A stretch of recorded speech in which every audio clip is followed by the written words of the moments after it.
السلام علیکم ورحمۃ اللہ وبرکاتہ۔ آج جو میرا ٹاپک ہے وہ ہے دا امپورٹنس اور سگنیفیکنس آف فاسٹنگ۔ تو سب سے پہلے ہمیں پتہ ہونا چاہیے کہ واٹ از فاسٹنگ، کہ بیسکلی روزہ ہے کیا۔ تو روزہ جو ہے یہ اس کو عربک میں صوم کہا جاتا ہے، اور اس کا میننگ ہوتا ہے کہ کسی کام سے رک جانا۔ لیکن جو ریلیجیس اس کو میننگ بنایا جاتا ہے وہ ہے کہ فجر کے بعد اور مغرب تک جو ٹائم پیریڈ ہوتا ہے اس میں جب آپ کا جو اسٹمک ہے، جو آپ کا پیٹ ہے، وہ جب خالی رہتا ہے اور نفس کی خواہشات سے رکے رہتے ہیں، تو اس کو بیسکلی روزہ کہا جاتا ہے۔ تو اب ہم تھوڑی سی اس کی سگنیفیکنس دیکھ لیتے ہیں کہ اللہ تعالیٰ نے روزے کو کتنی زیادہ امپورٹنس دی ہے۔ اللہ تعالیٰ نے کتنی زیادہ بتایا ہے کہ روزہ how much important it is for a Muslim.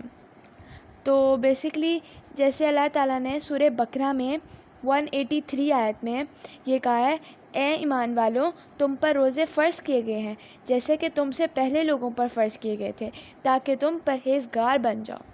تو اس میں بیسکلی اللہ تعالیٰ یہ ہمیں کہہ رہے ہیں کہ جو روزے مطلب ہمارے لیے اور ہم سے پہلے جو قومیں تھیں ان پہ بھی اللہ تعالیٰ نے روزے فرض کیے تھے۔ تو اللہ تعالیٰ کہہ رہے ہیں کہ تم پرہیزگار بن جاؤ، کہ تاکہ تم پرہیزگار بن جاؤ، تاکہ روزے رکھنے سے ہم پرہیزگار بن جائیں، ہمارے اندر تقویٰ حاصل ہو جائے، اللہ تعالیٰ کا ڈر پیدا ہو جائے۔ اور اس کے علاوہ سورہ بقرہ میں ہی اللہ تعالیٰ نے 185 آیت میں بھی یہ کہا ہے کہ جو تم میں سے ماہ رمضان میں موجود ہو اسے روزہ رکھنا چاہیے۔ تو اس میں بھی کہ یہی کہ اگر ہم رمضان ہمیں نصیب ہوا ہے تو فضول میں ایسے روزے نہیں چھوڑ دینے۔ اور ہم کیا کرتے ہیں، اگر روزے آئے ہوتے ہیں اور رمضان کا مہینہ چل رہا ہے تو ایسے ہی کہتے ہیں چلو آج روزہ چھوڑ دیتا ہوں۔ تو اللہ تعالیٰ نے کہہ دیا کہ جب روزے فرض ہو گئے ہیں ہم پہ، جب ہم میچور ہو گئے ہیں تب ہم پہ روزے فرض ہیں، تو ہم نے روزہ رکھنا ہے۔ اور کوئی بھی چھوٹے چھوٹے ہم جو ایکسکیوزز بنا لیتے ہیں کہ میرے سر میں درد ہو رہی ہے تو میں نے روزہ نہیں رکھ رہا، تو اگر ایک ہیلدی پرسن ہے اور وہ روزہ چھوڑ رہا ہے تو اس کا بہت گناہ ہے، کیونکہ یہ ہم پہ فرض ہیں اور ہم فرض چیز کو چھوڑ رہے ہیں۔ جیسے ہمیں پتہ ہے کہ یہ روزہ ہمارا one of the pillar of اسلام ہے، اور جب ہمارے پلرز اس طرح ہی ہیں نا کہ اس فاؤنڈیشنز ہی نہیں ہماری اسٹرانگ ہوں گی اگر ہم روزہ نہیں رکھ رہے، کیونکہ ہمارا ایک پلر آف اسلام ہے۔ اس کے علاوہ سورہ بقرہ میں اللہ تعالیٰ نے 184 آیت میں بھی کہا ہے، اور اگر تم روزہ رکھو تو تمہارے لیے بہتر ہے اگر تم جانتے ہو کہ روزہ رکھنا ہمارے لیے کتنا امپورٹنٹ ہے۔ اللہ تعالیٰ کہتے ہیں اگر تم جانتے ہو تو پتہ چلے کہ روزہ رکھنا کتنا امپورٹنٹ ہے، تمہارے لیے کتنا بہتر ہے۔ اور اس سے ہمیں یہ پتہ چلا کہ رمضان میں ہمیں روزے رکھنے چاہیے۔ ان ساری بیسکلی یہ جو ہمیں ورسز ملی ہے قرآن سے۔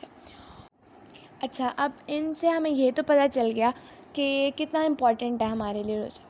تو اس کے علاوہ اب اگر ایک بار ہمیں جب رمضان آ گیا، اب ہمیں رمضان کے مہینے میں یہ بس نیت اپنی کر لینی ہے کہ اللہ تعالیٰ میں کوشش کروں گی کہ میں سارے روزے رکھوں، یا میں کوشش کروں گا کہ میں سارے روزے رکھوں۔ لیکن تو اگر آپ کو کوئی آگے لیکن مسئلہ ہو جاتا ہے، آپ نہیں رکھ پائے کسی پرابلم کی وجہ سے، تو پھر وہ تو آگے اللہ تعالیٰ کا معاملہ وہ کیا کرتے ہیں کہ وہ اگر آپ کی لاجیکل ریزن ہے کہ ایک صحیح ریزن ہے تو پھر تو اللہ تعالیٰ کہیں گے بعد میں تو رکھنا ہی رکھنا ہے، لیکن اگر ویسے آپ چھوڑ دو تو پھر تو گناہ ملے گا۔ اچھا، اگر اب آپ نے نیت کی کہ میں سارے روزے رکھوں گی انشاءاللہ، آپ کیا ہوا تو پروفٹ صلی اللہ علیہ وسلم نے ایک حدیث میں بتایا ہے کہ اگر ہم نیت کرتے ہیں کسی صحیح کام کرنے کی، کوئی اچھا کام کرنے کی، تو اللہ تعالیٰ ہماری ایک نیکی لکھ دیتے ہیں، اور اگر ہم اس کو کر لیتے ہیں تو ملٹیپلائی 10 ہو جاتا ہے۔ لیکن اسی طرح اگر ہم کوئی برا کام کرتے ہیں، کوئی برا کام ہم نے کیا نہیں، ابھی ہم نے بس سوچا کہ اگر میں یہ برا کام کروں گا، لیٹس سپوز کہ آئی وڈ اسٹیل، ٹھیک ہے نا، اب کیا ہوگا کہ اللہ تعالیٰ مجھے معاف کر دیں گے۔ اللہ تعالیٰ میں نے نیت کی کہ میں چوری کروں گی لیکن ابھی میں نے کی نہیں ہے، تو اللہ تعالیٰ کیا کریں گے، وہ معاف کر دیں گے انٹل انلیس ہم وہ کر نہیں دیتے۔ اگر اب میں نے چوری کر دی تو پھر کیا ہوگا، پھر اللہ تعالیٰ میری ایک گناہ لکھ دیں گے۔ تو اسی طرح دیکھیں نا اللہ تعالیٰ ہم سے کتنی محبت کرتے ہیں. تو اسی طرح جب رمضان کا مہینہ آتا ہے تو ایٹ لیسٹ ہمیں نیت تو کرنی چاہیے کہ اللہ تعالیٰ میں سارے روزے رکھنے کی کوشش کروں گی تاکہ اللہ تعالیٰ ہمیں زیادہ سے زیادہ نیکیاں مل سکیں, اور انشاءاللہ اگر ہم رکھیں گے تو وہ ملٹیپلائی 10 بھی ہو جائیں گے. تو یہ تھی تھوڑی سی آپ کو بتانی تھی کہ نیت بھی ہمیں کرنی چاہیے.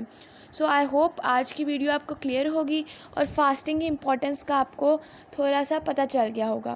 اور اگر آپ کو کوئی کویشچن ہو تو کمنٹ باکس میں ضرور پوچھیے گا. جزاکم اللہ خیرا کثیرا. السلام علیکم ورحمۃ اللہ وبرکاتہ.